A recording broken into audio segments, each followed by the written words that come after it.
যারা অলরেডি যুক্ত হয়ে গেছো তারা একটু কমেন্ট করে জানিয়ে দাও যে আমার ভয়েসটা ঠিকঠাক আছে কিনা, ভয়েস ঠিকঠাক শুনতে পাচ্ছ কিনা, ভয়েস ঠিকঠাক আছে না, ভয়েস ঠিকঠাক শুনতে পাচ্ছ কিনা। ওকে, ঠিক আছে। ওকে, তোমাদের কমেন্ট পেয়ে গেছি। যারা ফেসবুকে আসো, ঠিক আছে। ওকে,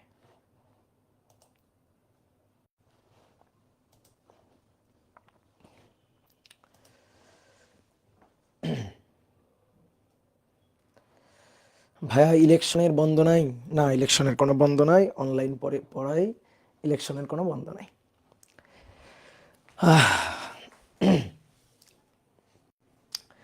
তো অনেকদিন পর তোমাদের সাথে আবার দেখা হয়ে গেল। সবাইকে শুভেচ্ছা জানাচ্ছি আজকের ক্লাসে। আজকে আমরা নিউটনিয়ান বলবিদ্যা অধ্যায়ের নবম লেকচারটা করব। এর আগে আমরা 8টা লেকচার অলরেডি করে ফেলছি। আজকে এই অধ্যায়ের নবম লেকচার। আজকে আমরা এই অধ্যায়ের খুব ইম্পর্টেন্ট একটা টপিক পুলি এবং কপি কল নিয়ে আলোচনা করব।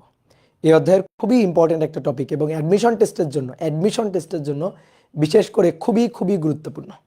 এই টপিক থেকে তোমরা একটু ইঞ্জিনিয়ারিং কোশ্চেন ব্যাংক যারা ঘাটাঘাটি করো তারা দেখতে পাবা যে ইঞ্জিনিয়ারিং কোশ্চেন ব্যাংকে বিগত বছরগুলোতে বুয়েট, কুয়েট, রুয়েট, চুয়েট বিভিন্ন জায়গায় পুলি কপি কল সংক্রান্ত ম্যাথ প্রবলেম কিন্তু আসছে। তো আজকে আমরা সেই টপিকটা পড়তে যাচ্ছি। তো চলো শুরু করি, ঠিক আছে। আমি তোমাদের টানা পরপর 3টা ক্লাস নিব। অপারকে অলরেডি বলে রাখছি, দেখি এখন অপার যদি রাজি হয় আর কি। তো আসো আমরা আজকে শুরু করব পুলি ও কপি কল। পুলি ও কপি কল, পুলি সিস্টেম।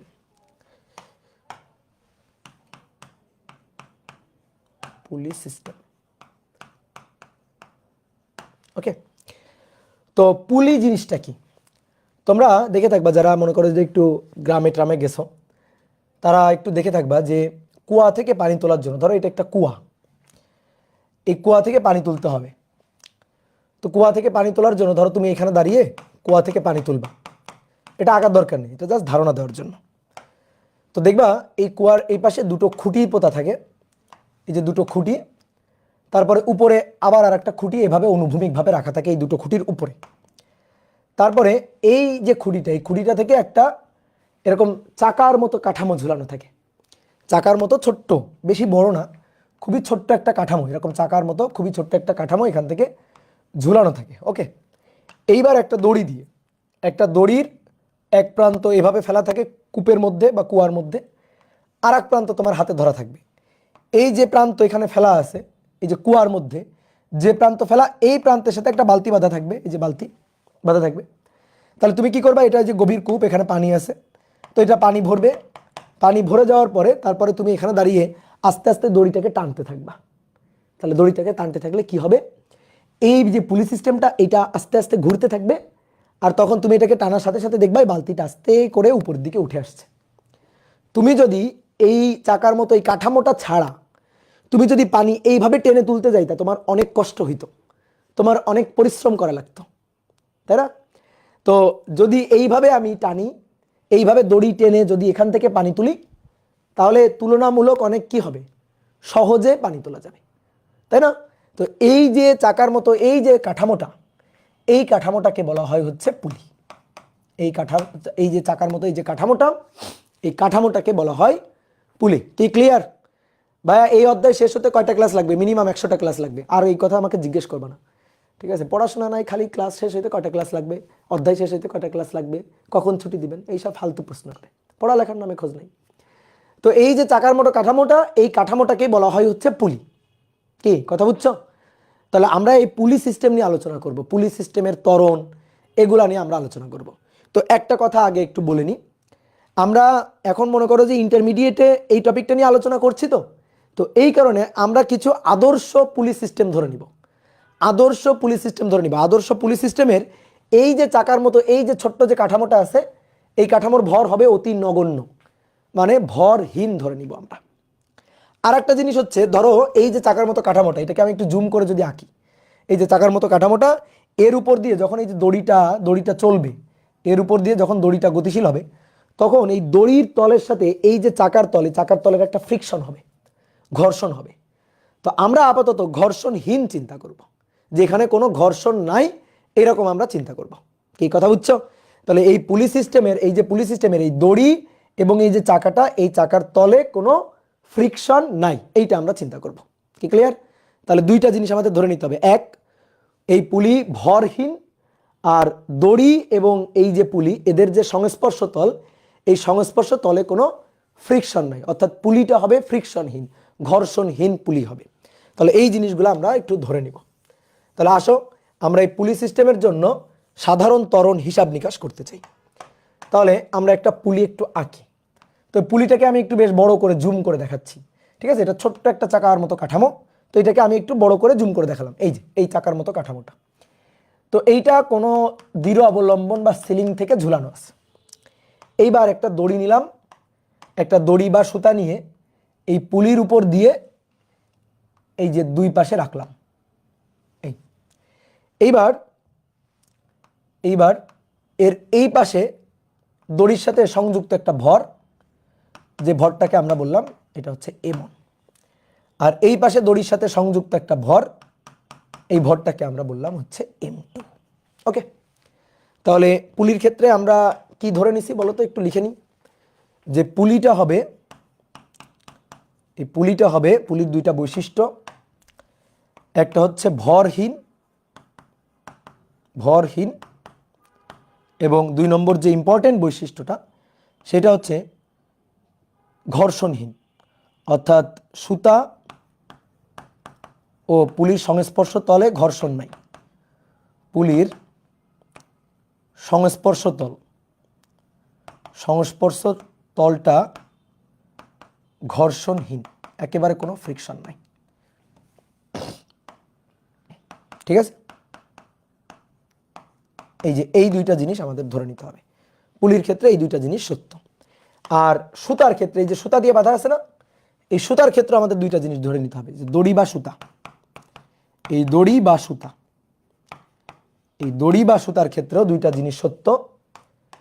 এক নম্বর কথা হচ্ছে দড়ি ভরহীন, কোনো ভর নাই বা নগণ্য ভর, ভরহীন বা অতি নগণ্য ভর। ঠিক আছে?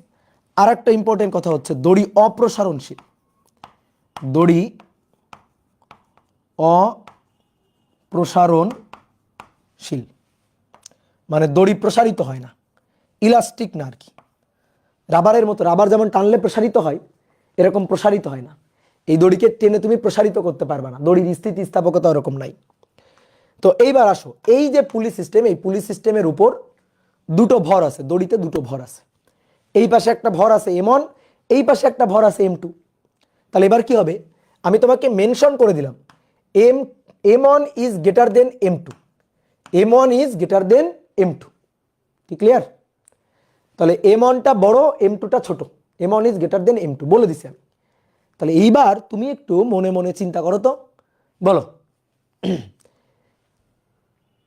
এইবার একটু মনে মনে তুমি বলো তো, এই দুইটা বস্তুর মধ্যে কি ঘটনা ঘটবে? এবার M1টা নিচের দিকে নামতে থাকবে আর M2টা উপরের দিকে উঠতে থাকবে। কেন? কারণ M1 বেশি ভারী, M1 এর ভারটা বেশি, আর M2 এর ভারটা M1 এর তুলনায় কম। তাহলে M1 নিচের দিকে নামতে থাকবে আর M2 উপরের দিকে উঠতে থাকবে। প্রশ্ন হচ্ছে M1 কি অভিকর্ষ স্তরণের নিচে নামবে? M1 কি অভিকর্ষ স্তরণের নিচে নামবে? এটা হচ্ছে প্রশ্ন। অভিকর্ষজ ত্বরণের নিচে নামবে? বলো। উত্তর হচ্ছে না, উত্তর না, যেটা অভিকর্ষ স্তরণের নিচে নামবে না। কেন নিচে নামবে না অভিকর্ষ স্তরণে? কেন? অভিকর্ষ স্তরণে নিচে নামতো যদি এই দড়িটা ছিঁড়ে যেত, দড়ি না থাকতো, সুতা না থাকতো, তাহলে M1টা অভিকর্ষের টানে নিচে পড়ে যাইত। তখন M2 আর উপরে উঠতো না, দড়ি নাই, পুলির অস্তিত্ব নাই, পুলি সিস্টেমের আর অস্তিত্ব নাই, সুতা ছিঁড়ে গেছে। তখন M2 নিচে পড়ে যাইতো, M2 অভিকর্ষ স্তরণে নিচে পড়ে যাইতো, M1ও অভিকর্ষ স্তরণে নিচের দিকে যাইতো। তাহলে তখন এই সিস্টেমের উপর কাজ করতো M1 এর উপর, M2 এর উপর কাজ করতো অভিকর্ষ স্তরণ G।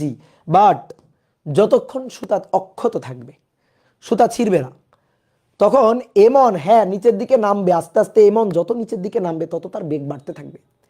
M2 যত উপরের দিকে উঠবে তত তার বেগটা কিন্তু বাড়তে থাকবে, কিন্তু সেই ত্বরণটা, বেগ বৃদ্ধির যে রেটটা, ত্বরণটা, সেটা জি হবে না। M1 জি ত্বরণে নিচে পড়বে না, M2 জি ত্বরণে উপরে উঠবে না। সুতা যদি ছেঁড়া থাকতো, সুতা নেই, তখন এর উপর একটাই মাত্র বল কাজ করতো, সেটা হচ্ছে অভিকর্ষ বল, M1G কাজ করতো।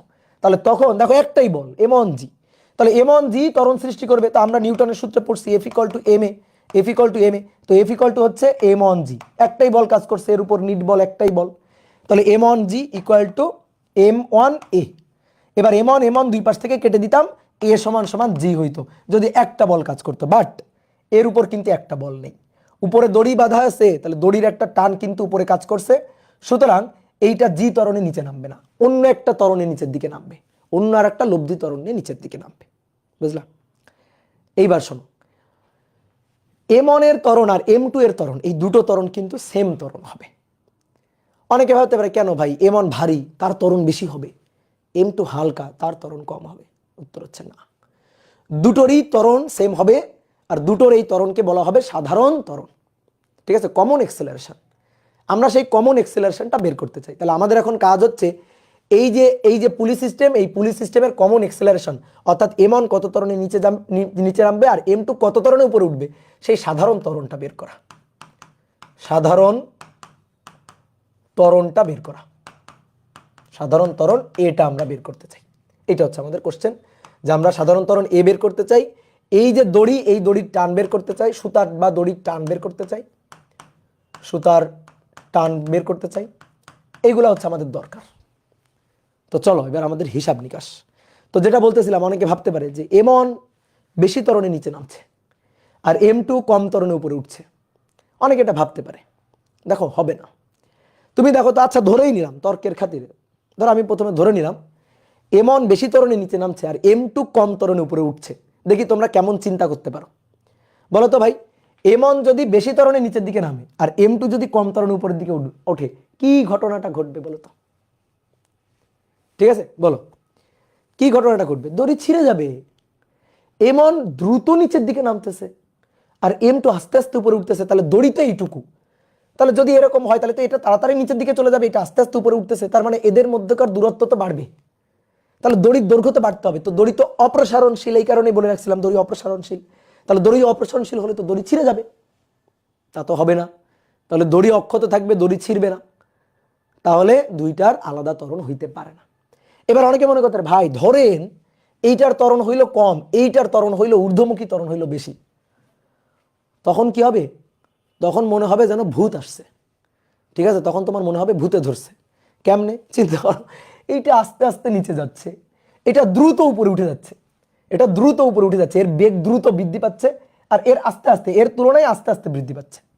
তাহলে কি হবে? তুমি দেখতে পারবা, তুমি তখন দেখবা যে এরকম যদি ঘটনা ঘটে, তাহলে তুমি তখন দেখবা এইটা তাড়াতাড়ি উপরে উঠে যাচ্ছে, এটা আস্তে আস্তে যাচ্ছে, তাহলে সুতা তখন ঢিল পড়ে যাবে, এই যে সুতা, সুতা ছোট হয়ে আসবে, ঢিল পড়ে যাবে। তো ঢিল পড়ে গেলে ব্যাপারটা কেমন হবে? ধরো এই বস্তুটা এখানে উঠে গেছে, তখন এই সুতায় ঢিল পড়ে গেছে, তো ঢিল পড়ে গেলে সুতা এরকম হয়ে যাবে, কি তাই না? তখন তুমি তাকায় থাকলে, সাপোজ তুমি তাকায় আছো, তোমার মনে হবে কি ব্যাপার, এইটারে ভূতে ঠেলতেছে, ভূতে না ঠেললে এই দড়িতে তো ঢিল পড়ার কথা না, কি বলো? তাই মনে হবে না? মনে হবে না যে ভূতে ঠেলতেছে? তো এরকম কি হয় বলো? দড়িও ছিঁড়বে না আর এইটারে ভূতেও ঠেলবে না, ঠিক আছে, দড়িও ছিঁড়বে না, এটারে ভূতেও ঠেলবে না, তাহলে ঘটনাটা কি ঘটবে? দুটোরই, এই যে দুটো বস্তু M1 M2 দুটো বস্তুরই ত্বরণ হবে সেম, কমন এক্সেলারেশন থাকবে। ওকে, তাহলে এইবার আসো আমরা সেই হিসাব নিকাশ করে এই কমন এক্সেলারেশন, সাধারণ ত্বরণ, এর মানটা বের করতে চাই। তাহলে আমরা এবার দেখব কোনো একটা বস্তুর উপর M1 এবং M2 এদের উপর কতগুলো বল ক্রিয়া করতেছে। তারপর আমরা নিউটন সাহেবের সূত্র খাটাবো। নিউটন সাহেব আমাদের বলছে সামেশন অফ F = ma। তাহলে আমরা এখানে বসাবো বলের লব্ধি, যতগুলো বল কাজ করবে তাদের লব্ধি বসাবো, সমান সমান ma। দুটো বস্তুর জন্যই আমরা এই জিনিসটা অ্যাপ্লাই করব। তাহলে আসো এটার জন্য, তাহলে M1 এর উপর ওজন কাজ করতেছে নিচের দিকে, দ্যাট ইজ M1G। এটা M2 নিচের দিকে ওজন কাজ করতেছে M2G। আর কি কোনো বল কাজ করছে? করছে। এই যে দড়ি, এই দড়ির একটা টান বল কাজ করছে, দড়িটা টান টান হয়ে গেছে। চিন্তা করো তো, একটা দড়ি দিয়ে কোনো একটা বস্তুকে ঝুলাই দিলে দড়ি এই বস্তুটাকে উপরের দিকে টানবে না, ঝুলন বিন্দুর দিকে। সবসময় মাথায় রাখবা, দড়ির টান সবসময় কাজ করে ঝুলন বিন্দুর দিকে। তাহলে দড়ি টান টান হয়ে কোন দিকে টান কাজ করবে? উপরের দিকে, দড়ির টান বল টি। তাহলে এই বস্তুর উপর দড়ির আর একটা টান বল কাজ করতেছে, এই যে টান বলটা, এই টান বলটা কে কাকে দিচ্ছে? দড়ি বস্তুকে টানতেছে, ঠিক আছে? এই যে দড়ি বা এই যে চিন্তা করে পুলিটা, এই পুলিটা এই বস্তুটাকে উপরের দিকে টানতেছে দড়ির মাধ্যমে। ঠিক তেমনি ভাবে এর উপরও তো উপরের দিকে একটা টান বল কাজ করবে, ঝুলন বিন্দুর দিকে দড়ি টান হয়ে উপরের দিকে টানবে এটাকে, তাহলে ঝুলন বিন্দুর দিকে দড়ির টান বল কাজ করবে টি। অনেকে মনে করতে পারে ভাই T1 T2 হবে না, না T1 T2 হবে না। দড়ি যদি একই দড়ি থাকে তাহলে টান হবে একই দড়ি। তুমি যদি দুটো দড়ি আলাদা দড়ি এনে গিট্টু দাও তাহলে সেই ক্ষেত্রে দুইটা দড়িতে টান হবে আলাদা, সেটা আলাদা জিনিস, ওটা নিয়ে আমাদের আলোচনা নেই। আমাদের আলোচনা হচ্ছে একই দড়ি। তাহলে এখানে যে দড়ি ছিল সেখান থেকে এই পর্যন্ত দড়িটা একই দড়ি, তাহলে টান হবে একই টান। তাহলে এর জন্য টান উপরের দিকে টি, এর জন্য টান উপরের দিকে টি, এই ছাড়া আর কোনো বল এই বস্তুর উপর ক্রিয়া করছে না। এবার দুটো বস্তুর জন্য সূত্র লিখতে চাই আমরা। তো আসো আমরা এমনের জন্য সূত্র লিখব। এমনের জন্য এই যে এই বস্তুটা নিচে নামতেছে, তাহলে ত্বরণ নিচের দিকে, এ উপরে উঠতেছে, তাহলে এর ত্বরণ উপরের দিকে, তাহলে এর লব্ধি ত্বরণ নিচের দিকে, তাহলে লব্ধি বল নিচের দিকে, এর জন্য লব্ধি বল উপরের দিকে, এ নিচে নামতেছে, এ উপরে উঠতেছে, কারণ এই ভারী নিচে নামবে, এই হালকা উপরে উঠবে। তাহলে এর জন্য আমরা সূত্রটা লিখব। তাহলে নিউটন সাহেব কি বলছেন? সামেশন অফ এফ মানে বলের লব্ধি ইকুয়াল টু এম এ, বলের লব্ধি বসাবো ইকুয়াল টু এম এ হবে। এটা ভেক্টর, এটাও ভেক্টর, এই যে লব্ধি বল যেদিকে ত্বরণও থাকবে সেদিকে। তাহলে আসো তো দেখি এইখানে লব্ধি বল কোন দিকে, কোনটা বড়? এই নামতেছে কোন দিকে? নিচের দিকে। কোনটা বড়? M1G বড়, টি ছোট, তাহলে লব্ধি বল কত? M1G মাইনাস টি ইকুয়াল টু M1A, সমীকরণ নম্বর 1। এইবার আমরা M2 এর জন্য যদি লিখি, M2 এর জন্য বলো, এর জন্য বলো এর উপর কোনটা বড়? এর উপর ক্রিয়ারত বল টি আর M2G, এক পৃথিবী তাকে টানতেছে আর একটা হচ্ছে দড়ি তাকে টানতেছে। তাহলে এর উপর ক্রিয়ারত বল দুটো টি আর M2G, টি বড় কারণ উপরে উঠছে, তাহলে লব্ধি হবে টি মাইনাস M2G। তাহলে লব্ধি বল হবে টি minus M2G equal to M2A, সমীকরণ নম্বর 2। সুন্দর করে এবার এই দুইটা কি করতে ইচ্ছা করতেছে? যোগ করো, যোগ। তাহলে এইটা আর এইটা কাটাকাটি, তাহলে এটা M1 minus M2G, a common নিয়ে নিলাম, এ কমন নিলে M1 প্লাস M2, ঠিক আছে? আমরা সাধারণ ত্বরণ বের করতে চাই, তো হয়ে গেল সাধারণ ত্বরণ, common acceleration A, that is M1 minus M2, ঠিক আছে? এই যে M1 প্লাস M2 নিচে ভাগ দিয়ে দাও, তাহলে M1 minus M2 into G, আর নিচে ভাগ M1 প্লাস M2। এই হচ্ছে আমাদের এই পুলি সিস্টেমের সাধারণ ত্বরণ বের করার সূত্র। কে বুঝতে পারছো? বলো। পুলি সিস্টেমের সাধারণ ত্বরণ বের করার সূত্র। তাহলে পুলি সিস্টেমের ত্বরণ জি না, তাহলে কত? এই যে এটা M1 এর মান বসাবা, M2 এর মান বসাবা, G এর মান বসাবা, M1 প্লাস M2 বসাবা, শেষ। ওকে, ক্লিয়ার? এইবার আসো আমরা সুতার টান বের করব, দড়ির টান বের করব। তো দড়ির টান বল হচ্ছে টি, এইটা আমরা বের করতে চাই। দড়ির টান বল টি, এইটা আমরা বের করতে চাই। তাহলে আসো দড়ির টান টি বের করব। এই এর মান নিয়ে যে কোনো একটা সমীকরণে বসাই দাও, 1 বা 2, যে কোনো একটা সমীকরণে। তাহলে চলো পরের পৃষ্ঠে যাই। 1 নং সমীকরণে এর মানটা নিয়ে বসাবো। তাহলে 1 নং সমীকরণটা কি? 1 নং সমীকরণে 1 নং এ এ বসিয়ে পাই, 1 নং এ এর মানটা বসিয়ে, তাহলে 1 নং সমীকরণটা M1 minus G minus T equal to M1 A। তাহলে ভাই আমাদের দরকার কি? টি, তাহলে টি সমান সমান M1 G minus M1 A, টিটাকে ওই পাশে নিলাম, M1 এটাকে এই পাশে নিলাম। এবার M1 G minus M1 A, that is M1 minus M2 divided by নিচে M1 plus M2 into G। যোগ বিয়োগ করতে হবে, তো করো যোগ বিয়োগ, নিচে লসাগু M1 প্লাস M2, তো এটার সাথে এটা গুণ হবে, তাহলে M1 G এর সাথে M1 প্লাস M2 গুণ হবে minus M1 minus M2 into G। তো জিটাকে একবারে কমন নিয়ে নাও, দেখো M1 প্লাস M2, এখানে G আছে, এখানেও G আছে, জিটাকে একবারে কমন এখানে নিয়ে নিলাম। তাহলে এবার M1 দিয়ে গুণ করে দাও, M1 square plus M1 plus M2 minus গুণ করে দাও M1 স্কোয়ার মাইনাসে মাইনাসে প্লাস M1 M2। ওকে, তাহলে এবার দেখো এইটা আর এইটা কাটাকাটি চলে যাচ্ছে, M1 M2 দুইটা, তাহলে অতএব দড়ির টান T equal to 2 M1 M2 নিচে divided by m1 plus m2 into g. এটা হচ্ছে আমাদের সুতার টান নির্ণয়ের সূত্র। ওকে, তাহলে 2m1 m2 divided by m1 plus m2 into g, শেষ। সহজ ডেরিভেশন। ওকে, ঠিক আছে। m2 গ্রেটার দেন m1 হলে, m2 গ্রেটার দেন m1 হলে যেটা বড় হবে বড়টা থেকে ছোটটা বাদ দিবা, কথা শেষ। বড়টা থেকে ছোটটা বাদ দিবা, এটা তো বুদ্ধির ব্যাপার, কমন সেন্স, তাই না? তাহলে দড়ির টান বের হয়ে গেল। এইবার একটা জিনিস বের করব, এটাকে বলা হয় পুলির উপর প্রযুক্ত মোট বল। পুলির উপর প্রযুক্ত বল, যে পুলির উপর কি পরিমাণ বল প্রযুক্ত হবে।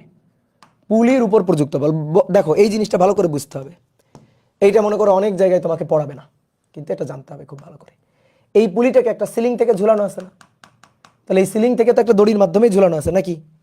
এই সিলিং থেকে একটা দড়ি দিয়ে ঝুলানো আছে, কি কথা বুঝছো? সিলিং থেকে একটা দড়ি দিয়ে এটাকে ঝুলানো আছে, একটা দৃঢ় অবলম্বনের সাথে ঝুলানো আছে।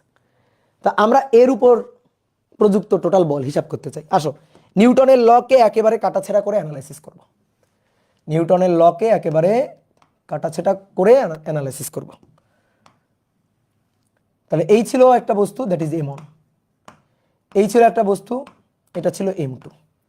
তা আমরা দেখলাম এর উপর ক্রিয়ারত বল, এর উপর ক্রিয়ারত বল পৃথিবীর টান বল, পৃথিবী টানতেছে m1g, পৃথিবী টানতেছে। এর উপর ক্রিয়ারত পৃথিবীর টান বল m2g, এই যেটা হচ্ছে পৃথিবীর টান বল, বুঝলা? পৃথিবীর টান বল। এইবার আসো, দড়ি দিয়ে বাঁধা আছে, তাহলে দড়ি এই বস্তুটাকে টানতেছে উপরের দিকে, দড়ি এই বস্তুটাকে উপরের দিকে টানতেছে, তাহলে দড়ির টান বল, দড়ি উপরের দিকে টানতেছে টি, দড়ি উপরের দিকে টানতেছে টি।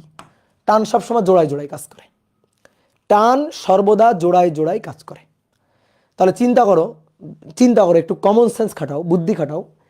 তুমি যদি চিন্তা করো, দেখো এই যে এটা হচ্ছে পুলি, ধরো উপরে বাধা নাই ধরো, তাহলে এই যে দড়ি, চিন্তা করো এই যে দড়ি, এই দড়ির এই পাশে একটা ভার ঝোলানো, এই পাশে একটা ভার ঝোলানো। তাহলে এই পুলিকে এই যে বস্তুটা, এই বস্তুটাকে পুলি যেমন বস্তুটাকে টানতেছে উপরের দিকে টি বলে, ঠিক তেমনি এই বস্তুটাও কিন্তু পুলিটাকে নিচের দিকে টানতেছে টি বলে। টান সবসময় জোড়ায় জোড়ায় কাজ করবে, কি তাই না? টান সবসময় জোড়ায় জোড়ায় কাজ করবে, কি তাই তো? ধরো কোনো একটা দড়ি টড়ি থাকলে হইতো, ধরো একটা দৃঢ় অবলম্বন, ধরো এই কলমটার কথা চিন্তা করো, এই কলমটা, এই যে আমি তারটা এর উপর দিয়ে দিলাম, ঠিক আছে?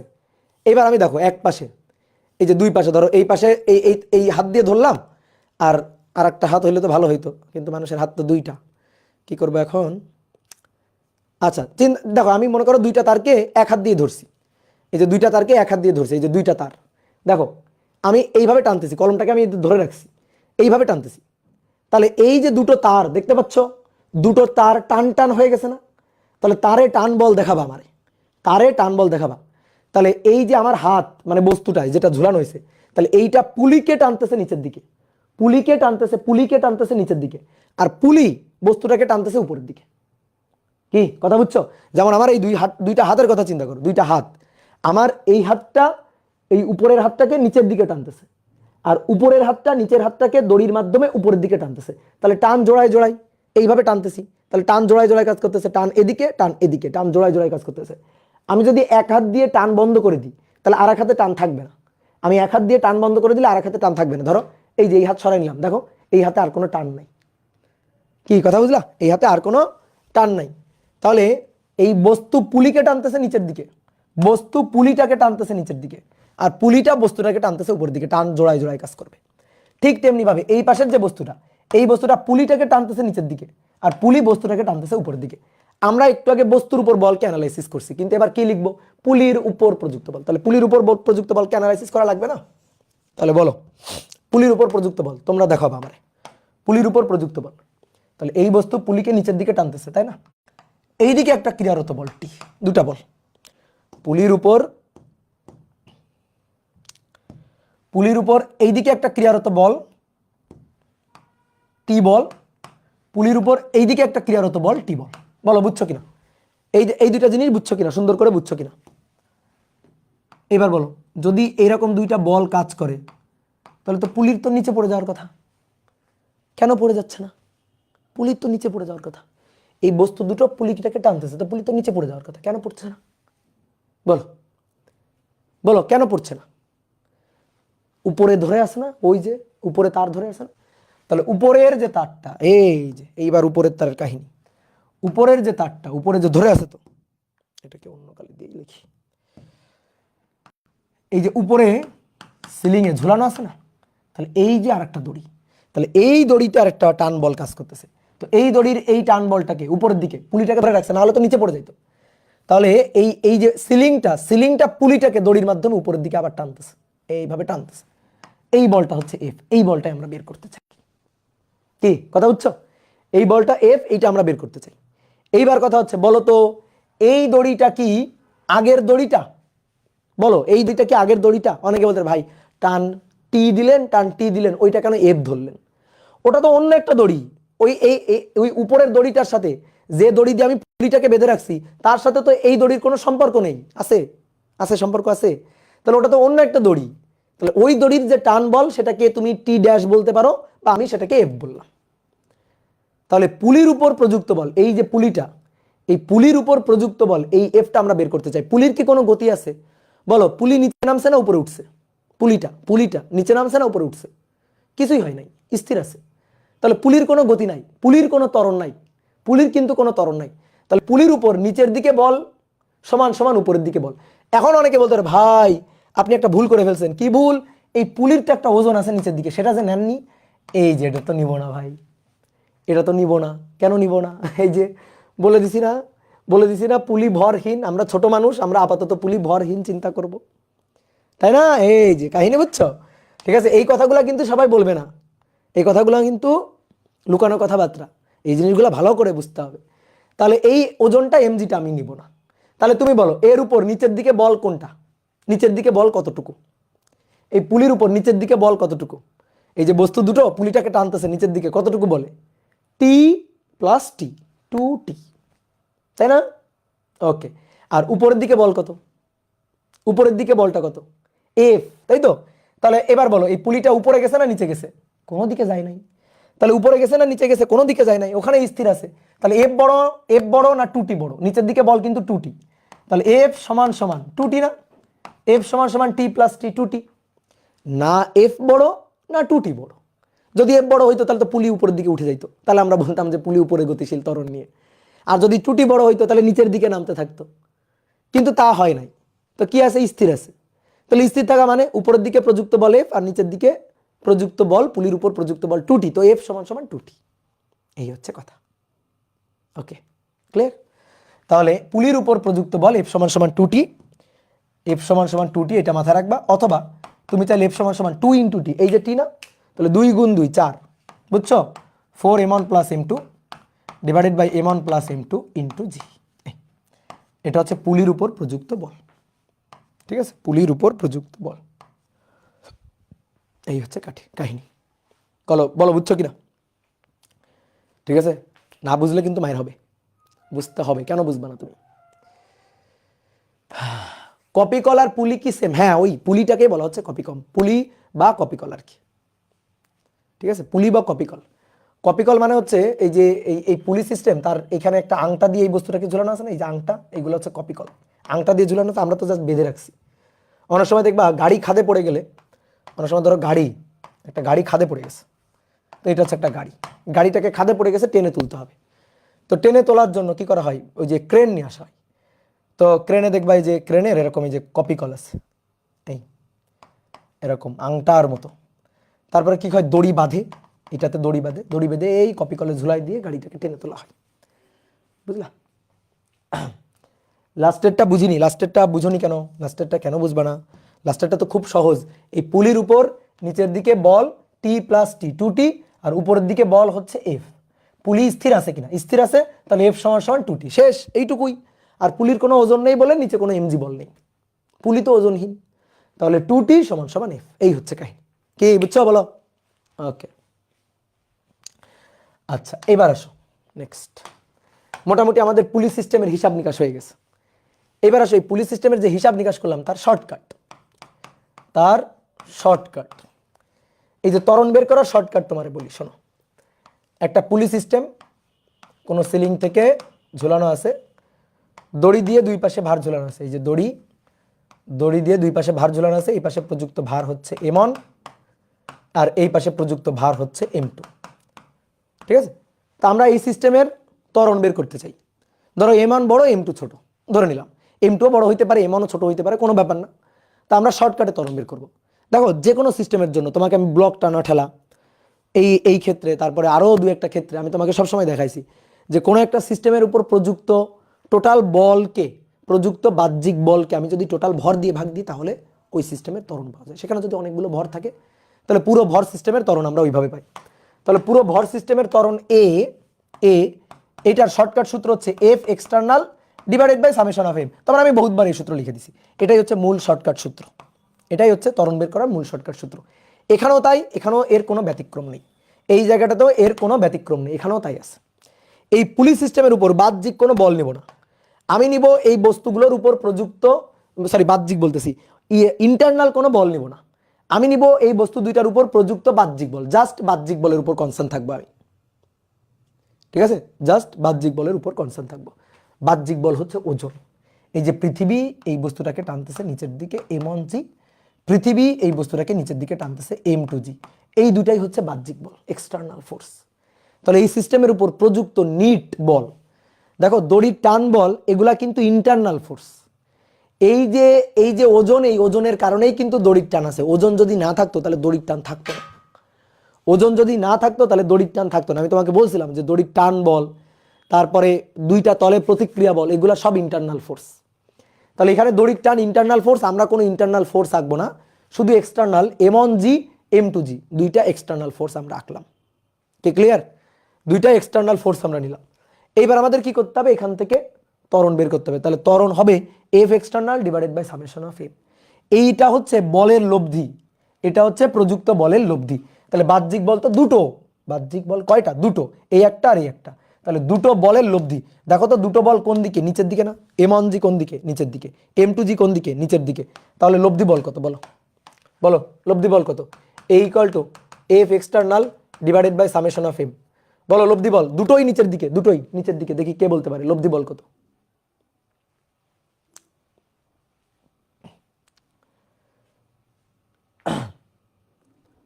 বলো M1G minus M1G plus M2G। S, হ্যাঁ, এটাও নিচের দিকে, এটাও নিচের দিকে, তাহলে দুইটা নিচের দিকে, দুইটা নিচের দিকে। তাহলে দুইটা নিচের দিকে যেহেতু, তাহলে নিচের দিকে লব্ধি বল হবে M1G প্লাস M2G, কারণ দুইটাতে একই দিকে। আর নিচে হচ্ছে টোটাল ভর, তাহলে তো টোটাল ভর কত? এটার ভর M1, এটার ভর M2, তাহলে M1 প্লাস M2 শেষ। এবার উপর থেকে G কমন নাও, উপর থেকে G কমন নাও, G কমন নিলে M1 plus M2 divided by M1 plus M2, কি হলো? কাটাকাটি দিয়ে জি জি মিললো? বলো সূত্র মিললো? মেলে নাই। সূত্র কেন মেলে নাই? কারণ ভুল করছো তাই। সূত্র মেলে নাই, কেন মেলে নাই? কারণ ভুল হয়ে গেছে, এক্সটার্নাল ফোর্স নিতে ভুল করে ফেলছি আমরা। কি ভুল করছি শোনো, অনেক কেন ভাই লব্ধি বল তো ঠিকই আছে, M1G M2G তো দুইটা নিচের দিকে, সো দুইটার যোগফল। না না না, দুইটা বল পরস্পরের বিপরীত দিকে।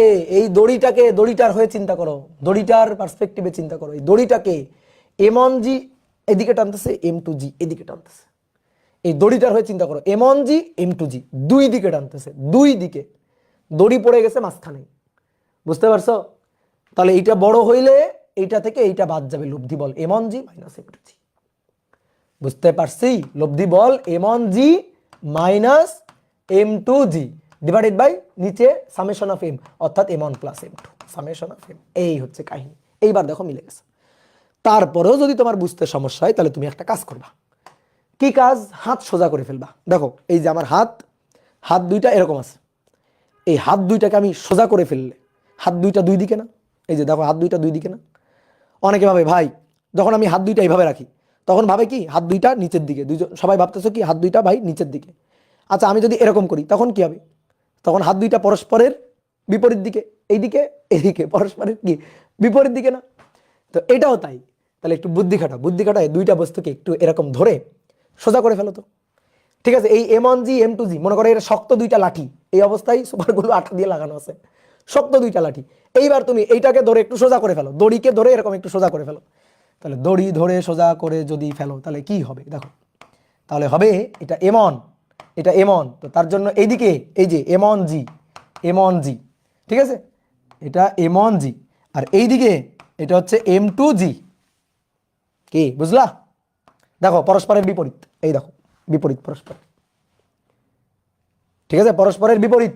দড়ির টান বল আছে, হ্যাঁ দড়ির টান বল আছে, দড়ির টান টি, দড়ির টান টি, দড়ির টান বল আছে, দড়ির টান বল আছে, কিন্তু এগুলো ইন্টারনাল ফোর্স, নট এক্সটার্নাল। আমি দেখবো এই সিস্টেমটাতে এক্সটার্নাল ফোর্স কোনটা, M1G M2G। তাহলে M1G যেদিকে M2G তার বিপরীত দিকে, তাহলে নিট বল, লব্ধি বল হবে M1G মাইনাস M2G। ওকে, তাহলে বসাই দিব এখানে, তাহলে এখানে M1G মাইনাস M2G বসাই দিয়েছি, জি কমন নিয়ে নাও, জি কমন নিয়ে নাও, দেখো সূত্র মিলে গেছে, M1 minus M2 divided by M1 plus M2 into g. এই হচ্ছে কাহিনী, ত্বরণ বের করার শর্টকাট। এটা এমনি দেখেই বলা যায়, M1G M2G পরস্পরের বিপরীতে, তাহলে M1 minus M2 divided by total ভর M1 plus M2 into g, শেষ। আর সূত্র মুখস্থ নিলে তো আরও খুব মজার ব্যাপার। তাহলে ত্বরণ বের করার শর্টকাট। এবার ত্বরণ পেয়ে গেলে তুমি সুতার টান টান সব পেয়ে যাবা। তো তার জন্য ভাই তোমার এই সমীকরণগুলো লাগবে, ঠিক আছে, এই যে সমীকরণ, এই সমীকরণগুলো লেখা শিখালাম না, এই যে সমীকরণগুলো লেখা শিখালাম না, এই সমীকরণগুলো তোমার দরকার। এই সমীকরণ না পারলে তুমি সব ম্যাথ পারবা না, এই সমীকরণ না পারলে তুমি সব ম্যাথ পারবা না।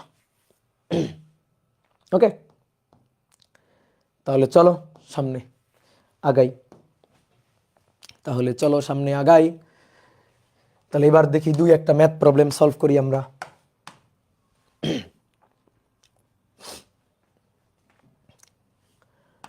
বলা হচ্ছে একটি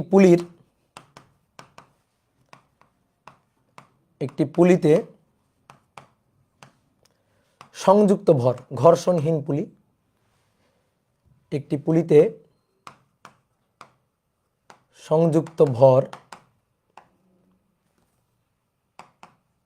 5 কেজি ও 10 কেজি।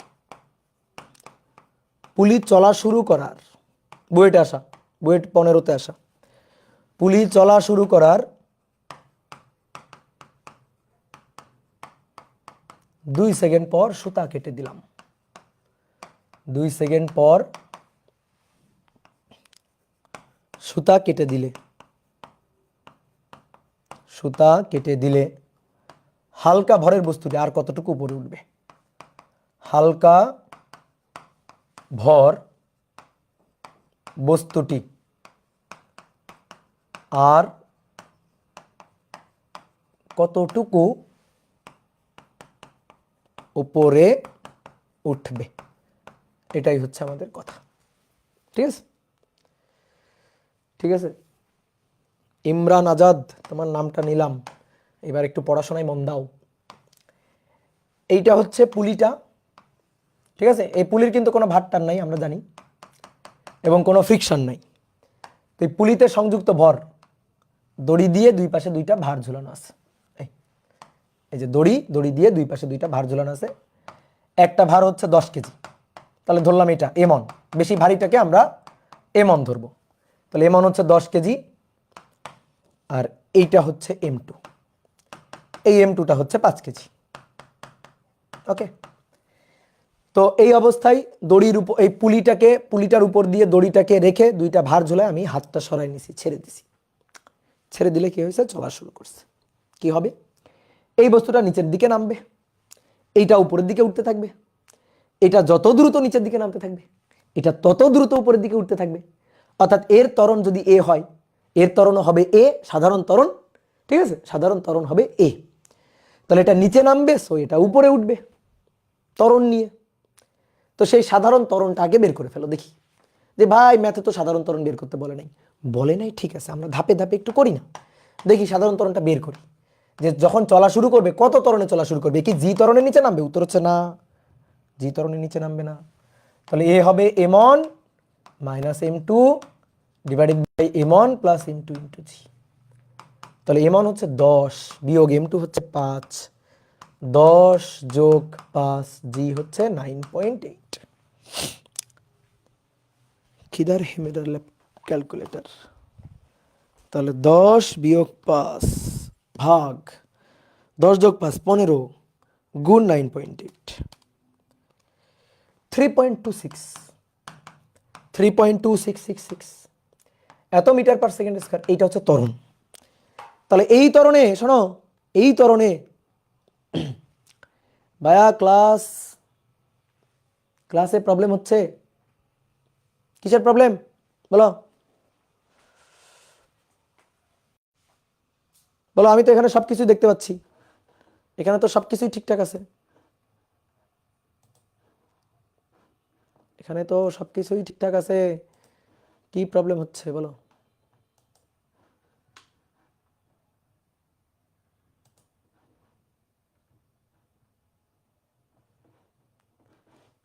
মাঝে মাঝে একটু করবেই নেট ডিস্টার্ব, একটু পর পর ভিডিও আটকে যায়, একটু পর পর ভিডিও আটকে যায়।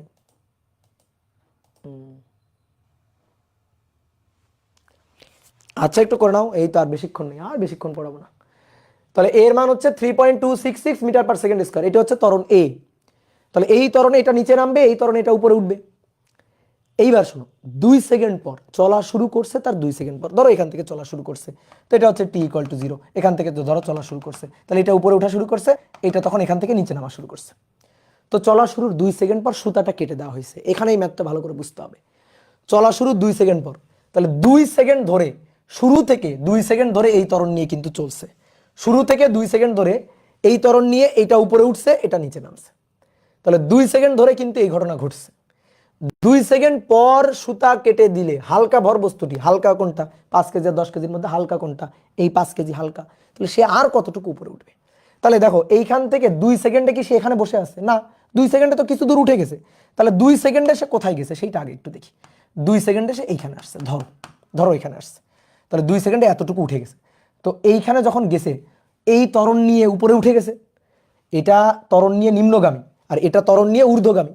তো ত্বরণ নিয়ে উপরে উঠে গেছে, তাহলে 2 সেকেন্ডে সে একটা বেগ অর্জন করছে না? 2 সেকেন্ডে তার অর্জিত বেগ হচ্ছে ভি। 2 সেকেন্ডে তার অর্জিত বেগ ভি। তাহলে ভি ইকুয়াল টু 2 সেকেন্ডে অর্জিত বেগ ভি, এটা ইকুয়াল টু ইউ প্লাস এটি। তো চলা শুরুর পরে, তো চলা শুরু মানে এখানে তার আদি বেগ কত ছিল? 0। চলা যখন শুরু করে তখন আদি বেগ 0। তাহলে 2 সেকেন্ড পরে তার অর্জিত বেগ, ইউ এর মান 0, এ এর মান 3.266, টি এর মান হচ্ছে 2। তাহলে এটা 5 পয়েন্ট কত যেন আসবে দেখি, অ্যান্সার গুণ হচ্ছে 2। তাহলে 6.534 এত মিটার পার সেকেন্ড এই বেগ সে অর্জন করছে। কি ক্লিয়ার? এইবার তুমি দিছো সুতা ছিঁড়ি, সুতা এবার কেটে দিছো, সুতা কেটে দিলে এই বস্তুটা ধপাস করে নিচে পড়ে যাবে। এও নিচে পড়বে, কিন্তু কথা হচ্ছে সাথে সাথে নিচে পড়বে না। কেন নিচে পড়বে না সাথে সাথে? কারণ এ তো ঊর্ধ্বমুখী ছিল। তো এই পয়েন্টে তার তো একটা ঊর্ধ্বমুখী বেগ আছে। ওই ঊর্ধ্বমুখী বেগটা আস্তে আস্তে আস্তে আস্তে 0 হবে, তারপরে নিচে পড়বে। দড়ি ছিঁড়ে দিলে, সুতা ছিঁড়ে দিলে ঘটনা কি করছে? সুতা ছিঁড়ে দিলে, দড়ি ছিঁড়ে দিলে আর পুলি নাই, পুলি আর নাই, পুলির ত্বরণ আর নাই। সুতা তো ছিঁড়ে দেওয়া হয়েছে, পুলির ত্বরণ আর আছে? তাহলে তখন বলো তো পুরো ক্ষেত্রটা কার আন্ডারে চলে গেছে? কার প্রভাবে চলে গেছে? পুরো ক্ষেত্রটা চলে গেছে হচ্ছে অভিকর্ষের প্রভাবে, পুরো ক্ষেত্রটা জি এর আন্ডারে চলে গেছে। তাহলে তখন এই বস্তুটার ঊর্ধ্বমুখী বেগ তো ভি, সেটা তো আমরা বের করছি। তাহলে এই ঊর্ধ্বমুখী বেগটা দেখো, অনেকে মনে করতে ভাই এটা নিয়ে আজীবন উপরে উঠবে, তাই হবে? তুমি একটা বস্তুকে উপরে ছুড়ে দাও তো সে আজীবন উপরে চলে যাবে না। তাহলে সে একটু পরে গিয়ে উপরে গিয়ে আবার নিচে পড়বে।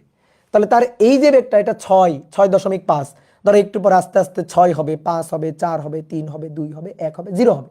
0 হওয়ার পরে তারপরে সে নিচে পড়বে, কারণ পুলি তো আর নাই, পুলি তো আর তারা নিয়ে যাবে না। তাহলে এখন আর পুলি নাই, 2 সেকেন্ড পর পুরো জি এর আন্ডারে চলে গেছে। তাহলে 2 সেকেন্ড পর ক্রিয়ারত ত্বরণ, অভিকর্ষ ত্বরণ, ক্রিয়ারত, এইটাই বুঝতে হবে। ত্বরণ জি আগে ছিল এ, 2 সেকেন্ড পর্যন্ত ছিল এ, 2 সেকেন্ডে এ ত্বরণে উপরে উঠছে, এই কারণে 2 সেকেন্ড পর তার অর্জিত বেগ এইটা হয়েছে। কিন্তু 2 সেকেন্ড পর সুতা কেটে দেওয়ার পরে সে চলে গেছে জি এর আন্ডারে, অভিকর্ষ ত্বরণের আন্ডারে। তাহলে এইখান থেকে বেগ 0 হয়ে তারপরে নিচে নামবে। তাহলে ধরো এই যে এতটুকু উপরে উঠে নিচে নামলো, এতটুকু উপরে উঠে এইখানে বেগ 0 হলো, এই যে বেগটা 0 হলো, তারপরে নিচে নামলো। তাহলে আর কতটুকু উপরে উঠবে? এই যে এতটুকু উপরে উঠবে, এটাই হচ্ছে আমাদের এইস। ঠিক আছে, এই যে আর এতটুকু উপরে উঠবে, এটাই আমরা বের করতে চাই, এটাই হচ্ছে আমাদের এইস। তাহলে এটা আদি বেগ, এটা শেষ বেগ, এইস বের করতে চাই। আদি বেগ, শেষ বেগ, এইস বের করতে চাই। তাহলে দেখো শেষ বেগ স্কয়ার মানে 0 স্কয়ার, এটা ইকুয়াল টু আদি বেগ v square minus 2g h. ঠিক আছে, বলো বেগ কমছে না বাড়ছে? এখানে বেগ ভি ছিল, এখানে বেগ 0, তাহলে বেগ কমছে, সো মন্দন মাইনাস। এবার আমার এখান থেকে এইচ এর মানটা বের করতে হবে। এটা তো ভাই সর্বোচ্চ উচ্চতা বের করার সূত্র। আমি যদি তোমার বলতাম একটা বস্তুকে এত বেগে নিক্ষেপ করলাম, সর্বোচ্চ কত উচ্চতায় উঠবে, উপরে উঠতে উঠতে উঠতে উঠতে বেগ 0 হবে, তারপরে নিচে নামবে, তার এই যে উচ্চতাটা, এটা তো সর্বোচ্চ উচ্চতা, H max U square by 2g বা ভি স্কয়ার বাই 2g এর সূত্র না? সেটাই দেখো, সেটাই আসছে। দেখো এখানে দেখো ভি স্কয়ার বাই 2g আসবে, যথায় h equal to v square by 2g, 2a না 2g, 6.534, এটার স্কোয়ার ডিভাইডেড বাই 2g 9.8। ঠিক আছে, ম্যাথটা পারতে গেলে, ম্যাথটা যদি ভালো করে ফিল করতে চাও, যদি ভালো করে বুঝতে চাও, তাহলে ক্ষেত্রগুলোকে ধাপে ধাপে অ্যানালাইসিস করতে হবে। 6.534 তার স্কোয়ার ডিভাইডেড বাই 2 ইন্টু 9.8, তাহলে এটা হবে 2.178 মিটার, 2.178 মিটার। ডান। তাহলে আমি আরেকবার একটু সামারি করে দিই যে একটা পুলি, তার দুইটা ভর, দড়িতে সংযুক্ত ভর 5 কেজি আর 10 কেজি, 5 কেজি হালকা 10 কেজি ভারী। তো 2 সেকেন্ড পর চলা শুরু, 2 সেকেন্ড পর, তাহলে চলা যখন শুরু করছে তখন আদিবেগ 0 ছিল, তো সেখান থেকে 2 সেকেন্ড চলছে, তো 2 সেকেন্ড পুলির ত্বরণ নিয়ে চলছে, আমরা পুলির ত্বরণটা বের করলাম, সেখান থেকে 2 সেকেন্ডে হালকা ভরের বস্তুর অর্জিত ঊর্ধ্বমুখী বেগটা বের করে নিলাম। তাহলে 2 সেকেন্ড পর্যন্ত পুলি হিসাবে কাজ করছে, 2 সেকেন্ড পর্যন্ত পুলির কার্যকর ত্বরণ আছে, 2 সেকেন্ড পর সুতা কেটে দিলে সেটা অভিকর্ষের আন্ডারে চলে গেছে, তাহলে তো হালকা ভরের বস্তুটা আর উপরে উঠবে না, নিচে নামবে, কিন্তু সাথে সাথে তো নিচে নামবে না, আগে তো বেগ 0 হবে, তারপরে নিচে নামবে। তাহলে কত উচ্চতায় উঠে বেগ 0 হবে সেইটা আমরা বের করলাম। তাহলে হালকা ভরের বস্তুটি সুতা কাটার পরে দ্যাট ওইটুকু পরিমাণ, ঠিক আছে, ওই সার্টেন উচ্চতায় উঠবে, সেটাই আমরা বের করলাম। কি ক্লিয়ার? ওকে। সুতাটা কই কাটছে? সুতাটা কাটি নাই, দেখাইনি, তুমি দেখাই দাও, সুতাটা দেখাই দাও যে এখানে সুতাটা কেটে দেওয়া হয়েছে, এই যে সুতাটা এখানে কেটে দেওয়া হয়েছে, দাও দেখাই দাও। ঠিক আছে, কি আঁকলাম এটা, কি আঁকলাম বলো তো, এটা কি আঁকলাম? এই যে সুতা কেটে দেওয়া হয়েছে এখানে, ঠিক আছে, এটা দিয়ে এই যে সুতা কেটে দেওয়া হয়েছে, এই যে কেসি দিয়ে সুতা কেটে দেওয়া হয়েছে। ঠিক আছে, তাহলে এবার আসো, এবার একটা খতরনাক ম্যাথ প্রবলেম সলভ করতে হবে। ঠিক আছে, প্রবলেমটা হচ্ছে, আগে একটু তোমার চিত্র এঁকে দিই আগে। এটা হচ্ছে একটা পুলি, কোনো সিলিং থেকে ঝুলানো আছে, আর এটা হচ্ছে সুতা, এই যে এটা হচ্ছে দড়ি।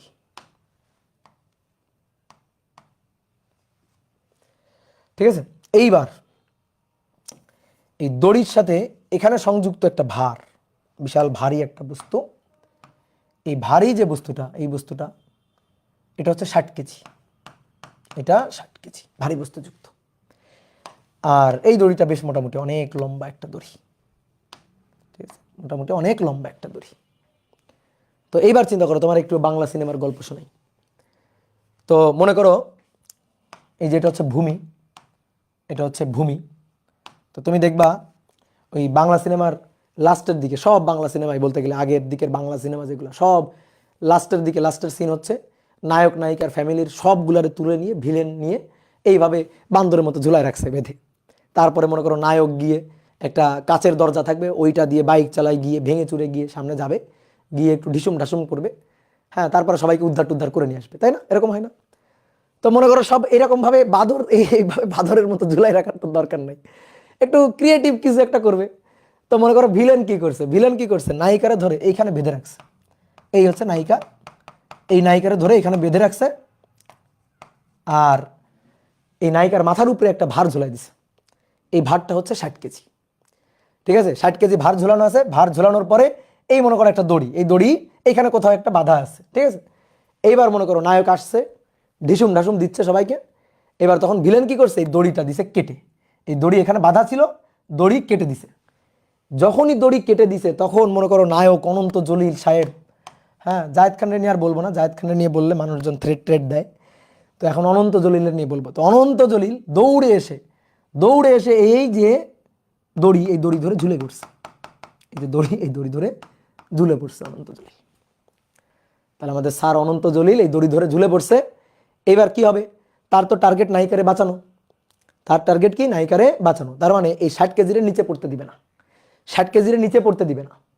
তো এই কারণে এ যদি দড়ি ধরে, অনন্ত জলিলের ভর হচ্ছে 40 কেজি, অনন্ত জলিলের ভর 40 কেজি ধরে নাও, ধরো যে 40 কেজির অনন্ত জলিল, সে যদি দড়ি ধরে শুধু ঝুলে থাকে, তাহলে কিন্তু মনে করো নায়িকা শেষ, তাহলে কিন্তু নায়িকা শেষ। কেন শেষ? কারণ চিন্তা করো, এটা হচ্ছে 40 কেজি, এটা হচ্ছে 60 কেজি, তাই না? 40 কেজি, এটা 60 কেজি, তাহলে কোনটা ভারী? এটা ভারী আর এটা হালকা, তাহলে কোন দিকে নামবে? নিচের দিকে নামতে থাকবে। তাহলে অনন্ত জলিল উপরে উঠবে আর 60 কেজি নিচের দিকে নামবে। এক সময় কি হবে? এই 60 কেজি এসে নায়িকার মাথায় পড়বে, একটু পরে আবার মনে করো অনন্ত জলিল উল্টে এসে নায়িকার মাথায় পড়বে, দুইজনে একসাথে এসে পড়বে, মানে 60 কেজি ভারও পড়বে আবার অনন্ত জলিল উল্টে এসেও পড়বে, তাতে বিপদ না? তো নায়িকারে তো বাঁচাইতে হবে, নায়িকারে বাঁচাইতে হবে। তাহলে প্রশ্ন হচ্ছে, নায়িকারে বাঁচানোর জন্য কি করতে হবে? 60 কেজিকে নিচে পড়তে দেওয়া যাবে না। তাহলে কি ভাই 60 কেজি এইদিকে পড়বে? এদিকে পড়লেও তো আবার মনে করো যে অনন্ত জলিলের মাথায় এসে পড়বে। তাহলে কি করতে হবে? 60 কেজিকে স্থির ধরে রাখতে হবে, না উপরে উঠতে দেওয়া যাবে না নিচে পড়তে দেওয়া যাবে। যদি নিচে পড়তে দেওয়া যায় তাহলে নায়িকা শেষ, আর উপরে যদি উঠে যায় তাহলে মনে করো একটু পরে এরকম ঘুরে এসে অনন্ত জলিলের মাথায় পড়বে, অনন্ত জলিলও শেষ। তাহলে কি করতে হবে? অনন্ত জলিলের দায়িত্ব হচ্ছে এই 60 কেজি ভরকে স্থির রাখা। তাহলে প্রশ্ন হচ্ছে, এই পুলিশ সিস্টেম এটা, এইবার এই 60 কেজিকে স্থির রাখতে, 60 কেজি ভরকে স্থির রাখতে আমাদের জলিল স্যারকে জলিল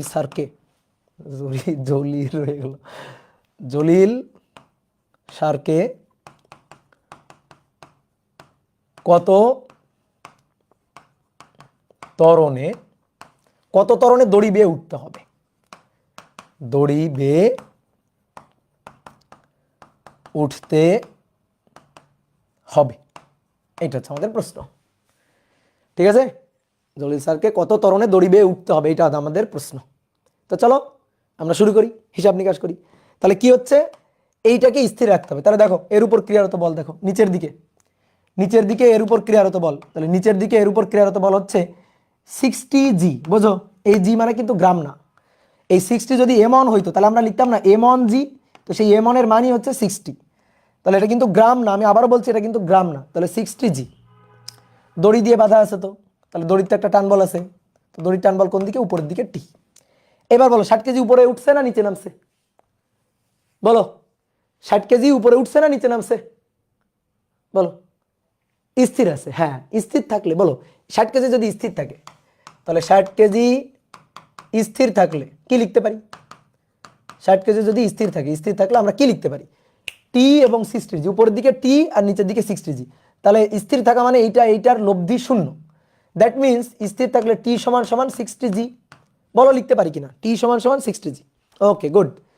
এইবার আসো, টি সমান সমান 60 জি, অনন্ত জলিল স্থির তো থাকতে পারবে না। স্থির থাকলে দেখো কেমন হয়, দেখো সমীকরণ মিলবে না। 40 জি নিচের দিকে, অনন্ত জলিলের ভার 40 জি ওজন, আর দড়ির টান টি উপরের দিকে, একই দড়ি। তাহলে টি সমান সমান 40 জি, এটা দেখো সমীকরণকে সিদ্ধ করে না। টি সমান সমান 60 জি যদি হয় তাহলে টি সমান সমান 40 জি কেমনে হয়? হয়, এটা জীবনেও হয়, তাহলে এটা হবে না। তাহলে অনন্ত জলিল সাহেবের ক্ষেত্রে টি সমান সমান 40 জি হবে না। তাহলে এর উপর ক্রিয়ারত বল তো নিচের দিকে আছে, হ্যাঁ নিচের দিকে অবশ্যই ক্রিয়ারত বল আছে, নিচের দিকে ক্রিয়ারত বল 40 জি, আর উপরের দিকে দড়ির টান বল টি, উপরের দিকে দড়ির টান বল টি। এইবার বলো এই দুইটার মধ্যে কে বড়? এই দুইটার মধ্যে এই যে একে ত্বরণ নিয়ে দড়ি বেয়ে উপরে উঠতে হবে। দড়ি খালি ধরে রাখলে হবে না, দড়ি বেয়ে এইভাবে উপরে উঠে যেতে হবে, বুঝতে পারছো? দড়ি বেয়ে উপরে উঠে যেতে পারে। তাহলে টিটা বড়, টিটা আমাদের বড়, তাহলে লব্ধি ত্বরণটা উপরের দিকে, এই যে লব্ধি ত্বরণ উপরের দিকে। তাহলে আমরা 40 কেজি এর ক্ষেত্রে আমরা যদি সূত্র লিখি তাহলে সূত্র হচ্ছে টি বড় মাইনাস নিচের দিকে 40 জি ছোট ইকুয়াল টু এম এ, অর্থাৎ 40 গুণ এ, 40 গুণ এ। কি বুঝছো? খুবই সহজ ম্যাথ। এইবার উপরের লাইন থেকে দেখো টি সমান সমান 60 জি, টি সমান সমান 60 জি, তাহলে সুন্দর করে টি 60 জি নিয়ে বসাও। তাহলে 60 জি 40 জি ইকুয়াল টু 40 এ। তাহলে 60 জি থেকে 40 জি বাদ দিলে 20 জি, 20 জি ইকুয়াল টু 40 এ। তাহলে অতএব এ ইকুয়াল টু 20/40, 0 0 কাটাকাটি 2/4, তাহলে 1/2 জি। জি এর মান 9.8, তার অর্ধেক 9.8, তার অর্ধেক 4.9 মিটার পার সেকেন্ড স্কয়ার। এই ধরনের জলিল স্যার যদি দড়ি বেয়ে উঠতে পারে তাহলে মনে করো নায়িকা ম্যাডাম বেঁচে থাকবে, আর যদি এই ধরনের উঠতে না পারে তাহলে মনে করো গায়া। ঠিক আছে, তাহলে নায়িকাও গায়া, হ্যাঁ জলিল স্যারও গায়া।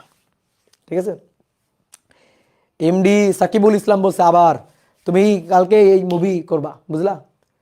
ঠিক আছে, তাহলে আর আবার করা লাগবে না। ওকে ডান, শেষ। কত সুন্দর একটা ম্যাথ করলাম। এবার আসো আর একটা সুন্দর ম্যাথ করি।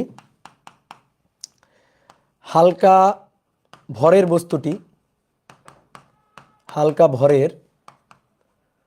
বস্তুটি যখন ভূমিতে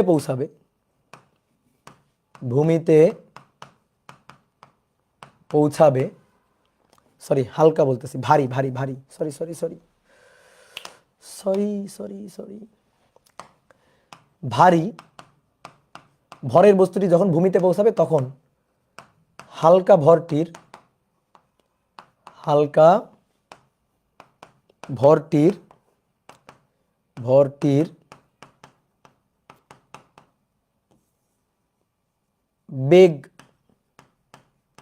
বেগ নির্ণয় করো। সহজ একটা কোশ্চেন। এই যে একটা পুলি দৃঢ় অবলম্বন থেকে সংযুক্ত করা আছে, তাহলে দুই পাশ থেকে এই যে দড়ি ঝুলাই দেওয়া হইল, ঠিক আছে, দুই পাশ থেকে দড়ি ঝুলাই দেওয়া হইল। এই যে বস্তুটা, এই বস্তুটা হচ্ছে 8 কেজি, আর এই যে বস্তুটা হচ্ছে 4 কেজি, ঠিক আছে। এইটা হচ্ছে ভূমি। এবার বলা আছে এইখান থেকে এই যে উচ্চতাটা, এই উচ্চতাটা 1.2 মিটার, 1.2 মিটার। তাহলে ভারী ভরের বস্তুটি 8 কেজি, সে যখন ভূমিতে পৌঁছাবে তখন হালকা ভরের বস্তুটি 4 কেজি, তার বেগ নির্ণয় করো। তার বেগ নির্ণয় করতে হবে। তো খুব সহজ, খুবই সহজ। এ যখন ভূমিতে পৌঁছাবে, এইখান থেকে যাত্রা শুরু করছে, এর আদি বেগ 0। এ তখন উপরে ওঠা শুরু করছে, এখান থেকে আদি বেগ 0, উপরে ওঠা শুরু করছে, নিচে নামা শুরু করছে। তো এই যখন ভূমিতে পৌঁছাবে, তো ভূমিতে পৌঁছানোর ঠিক ওই মুহূর্তে তার অতিক্রান্ত সরণ হবে 1.2 মিটার, 1.2 মিটার। তাহলে এটা কত ত্বরণ নিয়ে যাবে বলো নিচের দিকে? কত ত্বরণ? পুলি আছে, দড়ি আছে, তাহলে কত ত্বরণ নিয়ে চলবে? এ ত্বরণ নিয়ে চলবে। তাহলে তোমার প্রথম কাজ হবে এ আগে বের করা। তাহলে m1 - m2 divided by m1 plus m2 into g. তাহলে 8 বিয়োগ 4, 8 যোগ 4, জি 9.8। তাহলে উপরে 4 আর নিচে 8, 9, 10, 11, 12 গুণ 9.8, তাহলে 3.266 মিটার পার সেকেন্ড স্কয়ার। এই ত্বরণ নিয়ে এটা নিচে নামছে, এটা উপরে উঠছে। তাহলে দেখি তো এ এইখানে পৌঁছাইতে কত সময় লাগে। এ যদি এখানে পৌঁছায়, ধরলাম টি সময় পৌঁছাইলো, কত দূরত্ব অতিক্রম করে? 1.2 মিটার অতিক্রম করে পৌঁছাইলো। তাহলে এ 1.2 মিটার অতিক্রম করে এখানে পৌঁছাইতে কত সময় লাগবে, সেই সময়টা আমরা বের করি। তাহলে 8 কেজির ভূমিতে পৌঁছাইতে ধরলাম সময় টি।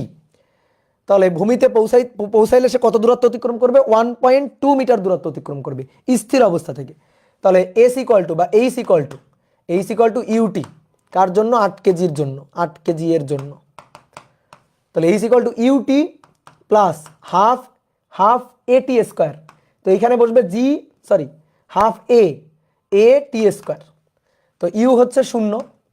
অনেকে বলতে ভাই নিচের দিকে নামছে, তাহলে প্লাস কেন? এটা কি জি এর জন্য? এটা তো এ এর জন্য। তো নিচের দিকে নামলে তো ত্বরণ হয়েছে, এটা তো নিচের দিকে নিম্নগামী ত্বরণ। তাহলে তুমি যদি এখানে মাইনাস বসাইতে চাও, তাহলে তোমার এই এইচ এর আগেও মাইনাস বসাইতে হবে, কারণ এইচ তো নিচের দিকে। তাহলে এর আগেও মাইনাস, ত্বরণ নিচের দিকে, সো এর আগেও মাইনাস। তো তুমি যদি মাইনাস বসাইতে চাও বসাবো, আমার কোনো আপত্তি নেই। আমি মাইনাস বসাইতে চাচ্ছি না আপাতত। তাহলে এইচ এর মান 1.2, হাফ এর মান 3.266 টি স্কোয়ার। তাহলে দেখি তো টি এর মান কত আসে। তাহলে 1.2 গুণ 2 ভাগ 3.266 রুট অ্যান্সার। তাহলে 0.857 এত সেকেন্ড। এটা হচ্ছে টি এর মান। কি আসছে? এটা টি এর মান। এইবার তাহলে এই সময়ে এর বেগটা অর্জন করছে, এ যে বেগটা, এও তো একই ত্বরণে চলছে, এরও তো একই ত্বরণ। তাহলে এই সময় এ কত বেগ অর্জন করছে সেই বেগটা বের করতে হবে, যে এর অর্জিত বেগ ভি কত। তাহলে এবার 4 কেজির অর্জিত বেগ ভি। তাহলে 4 কেজি এর অর্জিত বেগ v equal to u plus এটি। তাহলে ইউ তো 0, এর মান 3.266 ইন্টু 0.857। তাহলে 3.266 এর সাথে 0.857, তাহলে 2.799 এত মিটার পার সেকেন্ড। এই হচ্ছে কাহিনী, কি বুঝলা? এটাই হচ্ছে কাহিনী। এইবার শোনো, এই ম্যাথটা আরো সহজে করা যায়, আরো সহজে করা যায়। তুমি একটু বুদ্ধি খাটাও তো। এটার ত্বরণ, এই ত্বরণ নিচের দিকে, এটার ত্বরণ ওই একই ত্বরণ উপরের দিকে। এবার শোনো, দেখো ভাই, এ যদি 1.2 মিটার নিচের দিকে নামে, তাহলে এ কতটুকু উপরে উঠছে বলো, কতটুকু উপরে উঠছে বলো, বলো কতটুকু উপরে উঠছে? তাহলে অবশ্যই এ 1.2 মিটার নিচে নামলে এ 1.2 মিটার উপরে উঠছে, তাহলে তো হয়েই গেল। 1.2 মিটার উপরে উঠতে, 1.2 মিটার উপরে উঠলে বেগ কত হবে? 1.2 মিটার উপরে উঠতে অর্জিত বেগ কত হবে? তাহলে V square equal to U square plus 2ah। ঠিক আছে, দেখো এগুলা কিন্তু ত্বরণ, এই কারণে আমরা সব প্লাস বসাচ্ছি। এর উপরের দিকে বেগ বাড়ছে সুতরাং ত্বরণ, এর নিচের দিকে বেগ বাড়ছে সুতরাং ত্বরণ। তাহলে আমরা এই ভিটা বের করতে চাই, এখানে ইউ এর মান 0, তাহলে 2 এর মান 3.2666, এইচ এর মান 1.2, তাহলে ভি ইকুয়াল টু এই যে এটার রুট। তাহলে দেখি তো কত আসে, একবারেই হয়ে যায়। তাহলে 2 ইন্টু 3.2666 ইন্টু 1.2, যা আসবে তার রুট অ্যান্সার। তাহলে 2.79999 এত মিটার পার সেকেন্ড। বুঝলা? দেখো হয়ে গেছে, কি তাই না?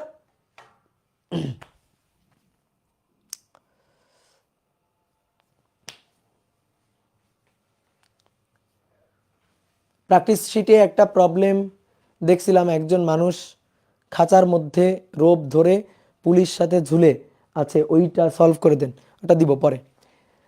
দেখো দেখো হয়েছে। তাহলে এ যদি 1.2 মিটার নিচে নামে, তাহলে এ কতটুকু উপরে উঠবে? 1.2 মিটার উপরে উঠবে। তো 1.2 মিটার উপরে উঠলে তার অর্জিত বেগ কত হবে? তো তার অর্জিত বেগটাই আমরা বের করলাম, শেষ। কি ক্লিয়ার? এইবার আসো, আমরা তো গতানুগতিক সিস্টেমের করলাম, এইগুলাই নর্মালি পরীক্ষা আসে। এবার একটু যদি অ্যাডভান্স আমরা কয়েকটা পুলি করতে চাই, তাহলে পুলির একটা টাইপ আমরা করছি, ওটা ছিল টাইপ 1। এইবার আসো আমরা আরো কয়েকটা টাইপের একটু পুলি দেখি, টাইপ 2। দেখো কত ভিন্ন ভিন্ন সিস্টেমের পুলি হইতে পারে, এবং এগুলো খুবই মজার জিনিস। ধরো একটা অনুভূমিক মসৃণ তল, একটা মসৃণ টেবিলের তল, এই মসৃণ টেবিলের তলের উপর এইখানে একটা পুলি রাখা আছে, এইখানে একটা পুলি রাখা আছে। তো এবার পুলির এই পাশে দড়ি দিয়ে, পুলির এই পাশে দড়ি দিয়ে এইখানে একটা ভার আছে। ঠিক আছে, পুলি তলটা এই যে তলটা, টেবিলের তলটা কিন্তু মসৃণ তল, কোনো ফ্রিকশন নেই। তারপরে দড়ি দিয়ে, এই যে একটাই দড়ি, এই যে দড়ি, একটাই দড়ি, এই একটাই দড়ি দিয়ে নিচে একটা ভার ঝুলানো আছে। নিচে যে ভারটা ঝুলানো আছে, এই ভারটা হচ্ছে M1, আর এখানে যে ভারটা, এই ভারটা হচ্ছে M2। ওকে, তো এই পুলি সিস্টেমে সাধারণ ত্বরণ বের করতে হবে, দড়ির টান বের করতে হবে। ঠিক আছে, তল ঘর্ষণহীন, তলে ঘর্ষণ নেই।